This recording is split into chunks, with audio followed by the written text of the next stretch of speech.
Hello friends, divine lights association team के history special segment में आप सभी का हार्दिक स्वागत है। दोस्तों, हिस्ट्री का सेगमेंट तो ठीक है, लेकिन मालूम है कि हमने इस सेगमेंट को हिस्ट्री स्पेशल सेगमेंट क्यों कहा? जी हाँ दोस्तों, आज हम आपको हिस्ट्री के एक बहुत अच्छे जानकार से मिलाने वाले हैं। जी हाँ, उन्होंने अपना एक प्लेटफॉर्म शुरू करा और उसके ज़रिए कई लोगों को अपने हिस्ट्री के नॉलेज से लाभान्वित कर रहे हैं। जी हाँ, उनका नाम है कमल चंद्र जी। जी दोस्तों, वो रोज़ सुबह अपना हिस्ट्री का एक चैप्टर लेकर के आते हैं और साथ में उस चैप्टर से जुड़े कुछ क्वेश्चंस भी लेकर के आते हैं।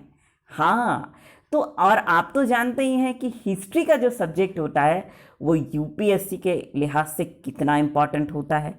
एसएससी चाहे सीएचएसएल का एग्ज़ाम उठा के देख लीजिए, चाहे सीजीएल का एग्ज़ाम उठा के देख लीजिए, एमटीएस उठा के देख लीजिए, किसी भी तरह के और टीचिंग के जितने भी एग्ज़ाम्स देख लीजिए, रिक्रूटमेंट का स्पेशली डीएसएसएसबी और डिफरेंट स्टेट्स के TET exams, CTET, Navodaya, KVS, सारे पेपर्स को उठा के देख लीजिए।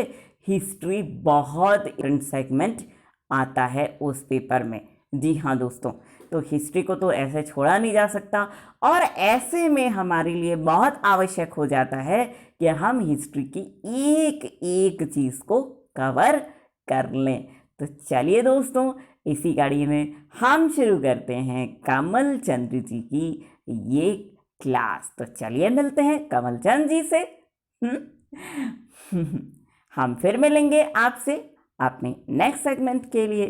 तब तक आप हमें दीजिए इजाज़त और मिलिए कमल चंद जी से। ओवर टू यू कमल चंद भाई। Good morning best information group and divine lights association group. मैं कमल चंद्र आप लोग के बीच एक बार फिर से हिस्ट्री का जो हम लोग का चल रहा है ऑडियो क्लास, उसमें आज हम लोग पढ़ने वाले हैं गुप्त वंश के बारे में, जो कि एंशिएंट हिस्ट्री कहा जाता है इसको। अभी हम लोग एंशिएंट हिस्ट्री पढ़ रहे हैं, बाद में ऐसे ही एक एक करते पढ़ते जाएंगे मॉडर्न हिस्ट्री तक। तो कल हम लोगों ने देखा था चंद्रगुप्त प्रथम और घटोत्कच और श्रीगुप्त के बारे में। आज हम लोग देखेंगे चंद्रगुप्त द्वितीय विक्रमादित्य, इसका इतना नाम है, ठीक है। चंद्रगुप्त द्वितीय विक्रमादित्य। तो आज हम लोग चंद्रगुप्त द्वितीय विक्रमादित्य के बारे में पढ़ने वाले हैं। तो सबसे पहले हम लोग चंद्रगुप्त द्वितीय विक्रमादित्य जो है उसके बारे में जान लेते हैं। तो जो चंद्रगुप्त था, इसका नाम बचपन का देवराज था, ठीक है। इसका बचपन का नाम देवराज था। इसके बाद इसका उपाधि है, जैसे आप लोग जानते हैं सबसे ज़्यादा चर्चित उपाधि विक्रमादित्य है। जो विक्रमादित्य इतनी प्रचलित उपाधि है कि 14 तक पहुंच गई है विक्रमादित्य, है ना। अर्थात 14 लोगों ने विक्रमादित्य की उपाधि धारण की है इतिहास में, ठीक है। और भागवत, है ना, ये भी उपाधि किसकी है? तो चंद्रगुप्त विक्रमादित्य की उपाधि है भागवत, ठीक है। ये दो चीज आप लोग ध्यान रखिएगा। अब चंद्रगुप्त जो है, इसकी माता का नाम था दत्त देवी। ठीक है। और इसके पिता कौन थे? तो समुद्रगुप्त। ठीक है, इसके पिता का नाम समुद्रगुप्त था।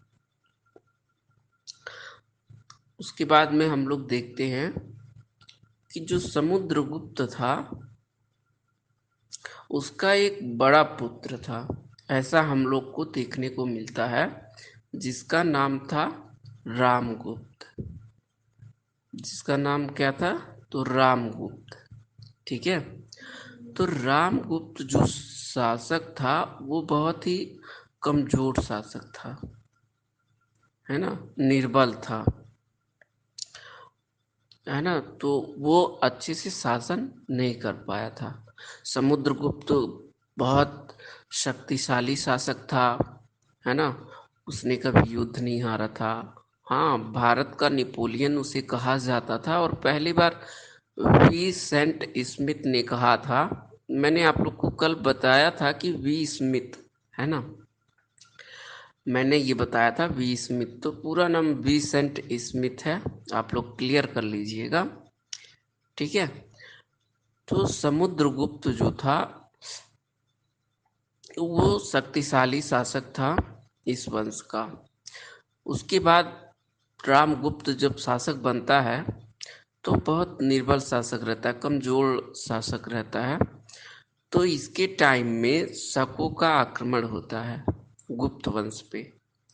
ठीक है, तो गुप्त वंश पे जब शकों का आक्रमण होता है तो रामगुप्त जो रहता है इसने अपने पत्नी ध्रुव देवी, उसकी पत्नी का नाम ध्रुव देवी रहता है, तो अपने पत्नी को ही शकों के हाथे सौंपना चाहता है, मतलब शकों को अपनी पत्नी को देना चाहता है संधि के रूप में। जैसे हम आप लोगों से बताए थे कि संधि मतलब कि जो हारता है वो कुछ ना कुछ देता है, तो उससे क्या होता है, उससे या तो दोस्ती बढ़ जाती है या फिर आप लोगों ने देखा होगा वैवाहिक संबंध बन जाते हैं। जैसे चंद्रगुप्त मौर्य के बारे में आप लोगों ने देखा था कि हेलेना का शादी कर दिया था सेलूकस ने चंद्रगुप्त मौर्य से, तो वो भी एक संधि थी, है ना। तो संधि में रामगुप्त जो था वो अपने पत्नी ध्रुव देवी को देना चाहता था। तो उसका छोटा भाई था जिसका नाम था चंद्रगुप्त द्वितीय। ठीक है, रामगुप्त का छोटा भाई कौन सा है? तो चंद्रगुप्त द्वितीय है।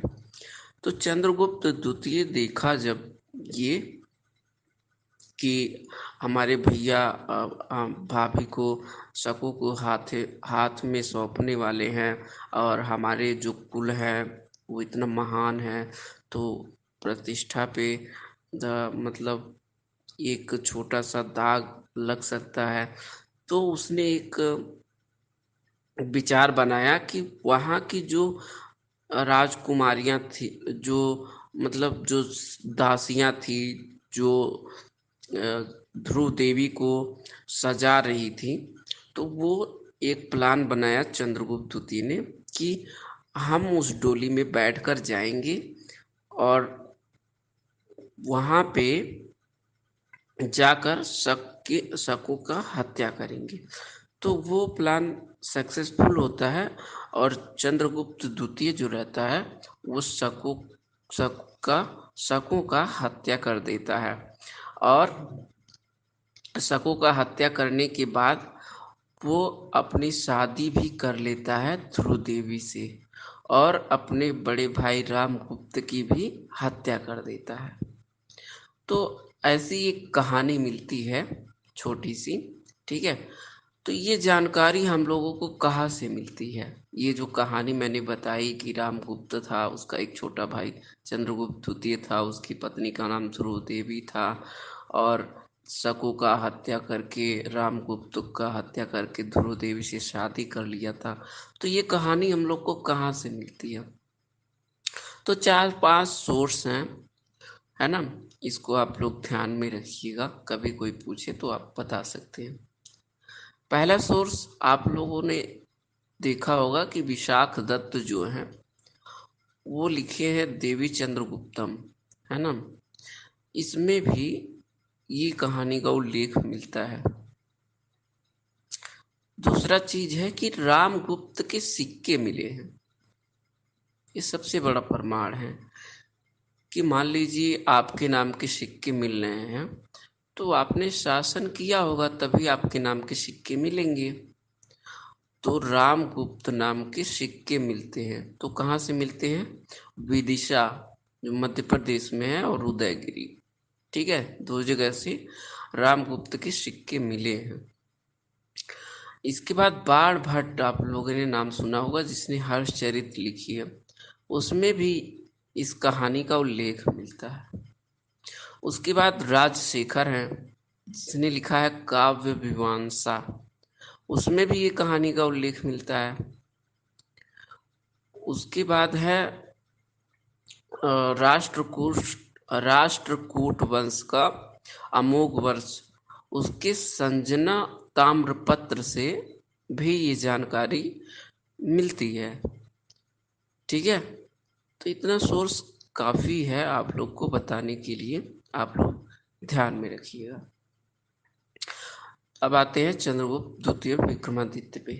तो चंद्रगुप्त विक्रमादित्य जो है वो अपने शासन को चलाने के लिए दो प्रकार के कार्य किए, है ना। अपने शासन को चलाने के लिए दो तरीके से अपने शासन को और आगे बढ़ाया। तो पहला तरीका जो था वो वैवाहिक संबंध था। दूसरे वंशों से वो वैवाहिक संबंध बना लेता था और उसको अपने अंडर में कर लेता था। अंडर में मतलब कि उसके साथ संबंध बहुत अच्छा बना लेता था। तो आप लोग जानते हैं जिसका साथ संबंध अगर वैवाहिक हो जाता है, रिलेशन अगर बन जाता है, तो उसका साथ देने के लिए वो भी खड़े हो जाते हैं। तो वो अपना वैवाहिक संबंध बनाता था, और जहाँ वैवाहिक संबंध नहीं बना पाया वहाँ पे उसने आक्रमण किया। ठीक है, तो आइए एक एक करके देख लेते हैं कहाँ कहाँ किस किस वंश से उसने वैवाहिक संबंध बनाया। तो सबसे पहले नागवंश, है ना। नागवंश ये मथुरा ही छत्र, है ना, पद्मावत, ये सब जो क्षेत्र थे वहाँ पे राज्य करते थे नागवंश। नागवंश की कन्या थी कुबेर नागा। उससे शादी किया था चंद्रगुप्त द्वितीय विक्रमादित्य ने। ठीक है, तो नागवंश से बहुत शक्तिशाली उस समय था नागवंश, तो वहाँ से शादी कर लिया। तो नागवंश की कन्या कुबेर नागा से उसने शादी की था। ठीक है, तो कुबेर नागा जो थी उसी से उत्पन्न हुई थी एक पुत्री जिसका नाम था प्रभावती गुप्ता। ठीक है, मैंने कल भी बताया था जिसने पूना ताम्रपत्र लिखवाया था। ठीक है, तो ये आप लोग को मैंने बताया था। तो वही प्रभावती गुप्ता जो थी वो कुबेर नागा की पुत्री थी। उनका शादी हुआ था वाकाटक वंश से। वाकाटक वंश का नरेश जो रहता है अ, रुद्रदामन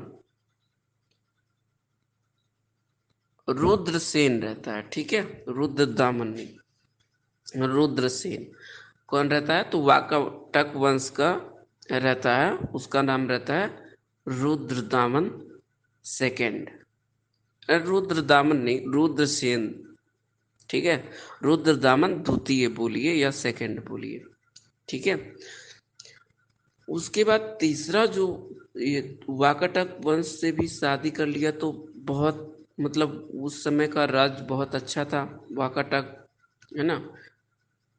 उसके बाद वो तीसरा जो है उसका पुत्र रहता है कुमारगुप्त, है ना। चंद्रगुप्त द्वितीय का पुत्र रहता है कुमारगुप्त। उसका शादी कराता है कदम्ब की राजकुमारी से, है ना। कुंतल वंश आप लोगों ने नाम सुना होगा, है ना, कुंतल प्रदेश।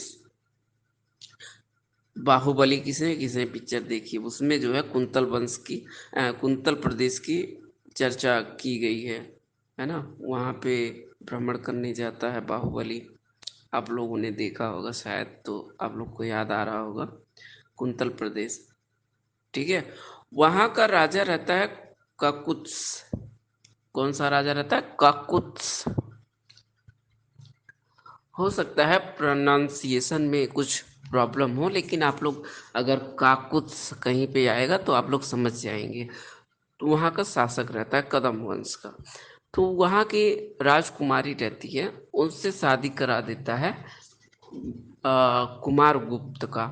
ठीक है, तो ये तीसरा वंश रहता है, बहुत अच्छे से वहाँ पे भी इसका वैवाहिक संबंध हो जाता है। ठीक है, ये तीन हो गए वैवाहिक संबंध। अब इसके बाद आते हैं एक जो इसने विजय किया था, है ना, जहाँ से विक्रमादित्य की उपाधि धारण की थी, वहाँ पर आते हैं। तो इसने एक मिला है, इसका अभिलेख है महरौली लौह स्तंभ। ठीक है, महरौली एक जगह का नाम है, और लौह स्तंभ मतलब लोहे का स्तंभ है। मतलब स्तंभ मतलब आप डंडा जैसे खड़ा रहता है मान लीजिए, तो उसको स्तंभ बोल देंगे, है ना। तो लकड़ी का स्तंभ हो गया, तो उसी तरह वो लोहे का स्तंभ है। और दोस्तों, इस लोहे के स्तंभ के बारे में हम बता दें कि लोहे में मूर्छा लग जाती है, आप लोगों ने सुना होगा, लेकिन ये पता नहीं कौन सा लोहा है कि इसमें आज तक मूर्छा नहीं लगा है ना। तो वही महरौली लौह स्तंभ से हम लोग को जानकारी मिलती है इसके युद्ध के बारे में। तो उसमें बताया गया है कि एक चंद्र नामक शासक था। तो वो उसकी पहचान किससे की गई है? तो चंद्रगुप्त द्वितीय विक्रमादित्य से। चंद्र नाम का एक शासक था जिन्होंने सप्त सिंधु प्रदेश को पार करके बाहलिकों को हराया था, है ना। बाहलिकों, जो बल्क आप लोगों ने सुना होगा, मैंने बताया था बल्क देश, है ना, बल्क प्रदेश, जहाँ पे अफगानिस्तान और ईरान के बीच में पड़ता है। तो वो बल्क आप लोगों ने सुना होगा। तो वही बाहलिकों, वहाँ के रहने वालों को बाहलिकों कहा जाता था। तो वहाँ पे बाहलिकों को पराजित किया था। उसके बाद शकों को भी उसने पराजित किया था। ऐसा बताया गया है कि उस लौह स्तंभ में ऐसा बताया गया है कि शकों को भी वहां पे पराजित किया था। तो शकों को जब पराजित किया था तो वो अकेला नहीं था, उसके साथ में जो था रुद्रसेन द्वितीय भी था उसके साथ में। तो रुद्रसेन द्वितीय कौन है? तो चंद्रगुप्त द्वितीय का दामाद है। ठीक है, आप लोग ऐसे याद रख सकते हैं। तो दामाद है, उसने किसको हराया था? तो रुद्रसेन रुद्रसेन रुद्र सिंह तृतीय को। रुद्र सिंह तृतीय को आप लोगों को मैंने बताया था कि अंतिम शासक जो था शक वंश का, वो रुद्र सिंह तृतीय था। ठीक है, तो उसको हराया था रुद्रसेन द्वितीय ने। तो वहां से चंद्रगुप्त द्वितीय जो था वो विक्रमादित्य की उपाधि धारण करता है, और और व्याघ्र प्रकार का सिक्का भी चलवाता है। व्याघ्र प्रकार का, व्याघ्र मतलब होता है टाइगर दोस्तों, है ना। व्याघ्र प्रकार का सिक्का भी चलवाता है। और उसका उपाधि एक भागवत था, आप लोगों को मैंने बताया था। तो उसने विष्णु पद पे पर्वत है, वहां पे गरुड़ स्तंभ बनवाया था। ठीक है, आप लोग इसको क्लियर कर लीजिएगा ध्यान से पढ़ के। ठीक है, तो ये चंद्रगुप्त द्वितीय था। ठीक है, अब इसके बाद आते हैं, इसी के काल को स्वर्ण युग कहा जाता है। तो स्वर्ण युग किस काल को कहा जाता है? तो गुप्त काल को कहा जाता है। ठीक है। और अगर ज़्यादा डीप में कोई पूछे तो चंद्रगुप्त विक्रमादित्य कोई काल को स्वर्ण युग कहा जाता है, ऐसा आप बोल सकते हैं। ठीक है, क्यों कहा जाता है अब ये आइए थोड़ा सा देख लेते हैं। तो चंद्रगुप्त द्वितीय के टाइम काल में ही 9 रत्न रहते थे। जैसे आप लोगों ने अकबर के बारे में सुना होगा, वहाँ पे 9 रत्न थे, है ना। 9 रत्न थे, तानसेन और भी कई 9 रत्न थे, है ना। मुल्ला दो पियाजा, ये भी या अकबर के काल में 9 रत्न थे, है ना। तो उसी तरह से गुप्त काल के चंद्रगुप्त द्वितीय के काल में 9 रत्न थे। तो उन 9 रत्न के बारे में थोड़ा थोड़ा हम लोग देख लेते हैं।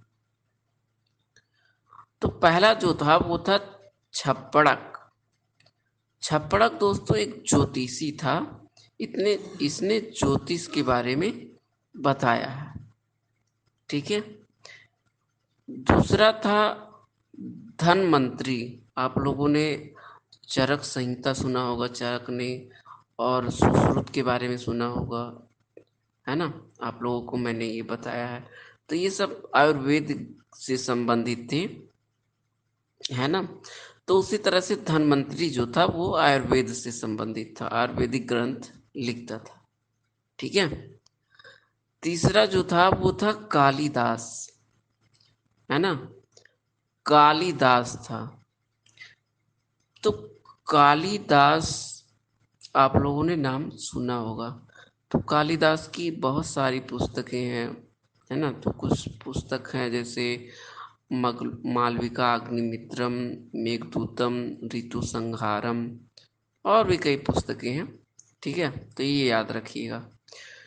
एक और 9 रत्नों में से एक और था जिसका नाम था अमरकोश, है ना।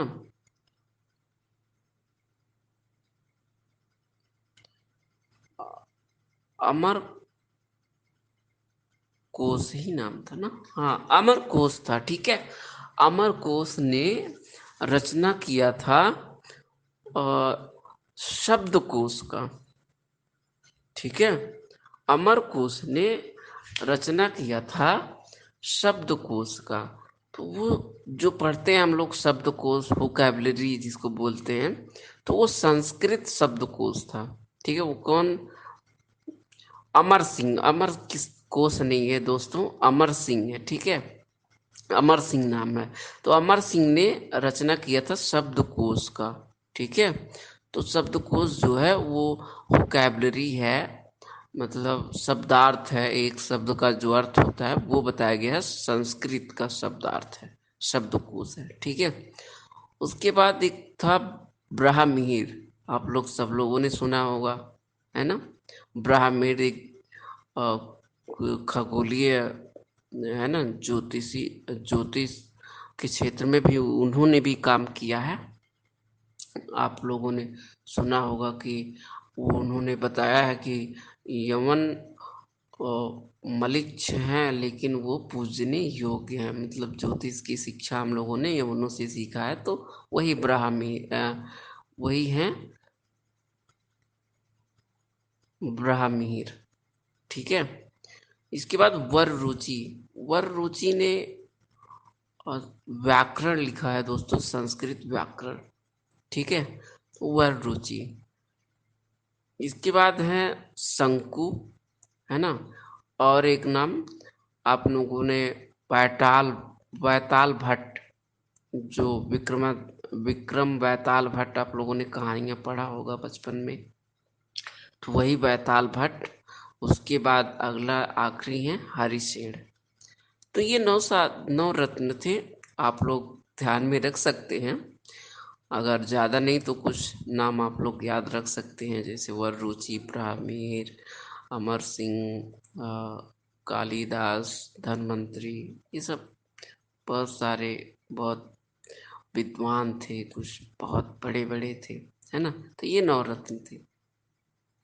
इसके बाद इन्हीं के शासनकाल में फाह्यान आया था, जी एक चीनी यात्री था और बौद्ध भिक्षु था। ठीक है, तो फाह्यान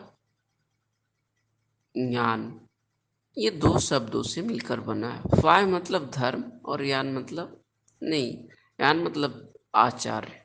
ठीक है, फाह्य मतलब धर्म और यान मतलब आचार्य, तो धर्माचार्य था कौन, ये फाह्यान। इसका बचपन का नाम था कुम या कुब या कुल, जो भी आपको मिले, तो कुम था। ठीक है, कुम कुम इसका नाम था बचपन का। ठीक है, तो ये कैसे आया था, तो ये पहले खोतान आया। ठीक है, पहले खोतान आया, खोतान से ये अ, सिंधु नदी के पास आया, वहाँ से ये गांधार, तक्षशिला, पंजाब होते हुए मध्य देश तक आया। ठीक है, तो इसने 399 ईस्वी में आया और 414 ईस्वी तक रहा। ठीक है, 414 ईस्वी तक रहा। और चंद्रगुप्त विक्रमादित्य का टाइम पीरियड क्या है दोस्तों, तो इसका टाइम पीरियड 375 से 415 तक है। कहीं कहीं 380 भी मिलता है, तो दोनों डेट आप याद रखिएगा। ठीक है, तो 399 ईस्वी से 414 ईस्वी तक रहा फाह्यान। तो इसने लिखा है ना, इसने लिखा है कि मध्य देश के जो ब्राह्मण हैं वो सुखी और संपन्न हैं। ठीक है, सुखी और संपन्न हैं, और जो राजद्रोह करते हैं उनको मृत्यु दंड नहीं दिया जाता है। जो बार बार राजद्रोह करते हैं उनका केवल दाहिना हाथ काट लिया जाता है। इतनी अच्छी व्यवस्था थी, है ना। उस समय मांस मदिरा ये सब बंद था, कोई वहाँ पे बेचा नहीं जाता था, ना खाया जाता था, है ना। वहाँ पे जीव की हत्या भी नहीं की जाती थी, पशु पक्षी मनुष्य किसी की भी हत्या नहीं की जाती थी। तो इतनी अच्छी व्यवस्था थी, इसीलिए इस काल को स्वर्ण काल कहा जाता है ना। तो आप लोग आई होप कि समझे होंगे जितना मैंने पढ़ाया है, तो आप लोग ज़रूर इस ऑडियो का भरपूर इस्तेमाल कीजिए, और आप लोग को बहुत फ़ायदा पहुंचाने वाला है, और बहुत अच्छा लगता है जब आप लोग आंसर करते हैं। तो थैंक यू दोस्त, कल हम लोग आगे पढ़ेंगे कुमार गुप्त, स्कंदगुप्त और भी जितने भी शासक हैं मेन, उन सारे के बारे में पढ़ेंगे। तो थैंक यू दोस्त, thank you, all the best. पढ़ते रहिए और आगे बढ़ते रहिए। Thank you.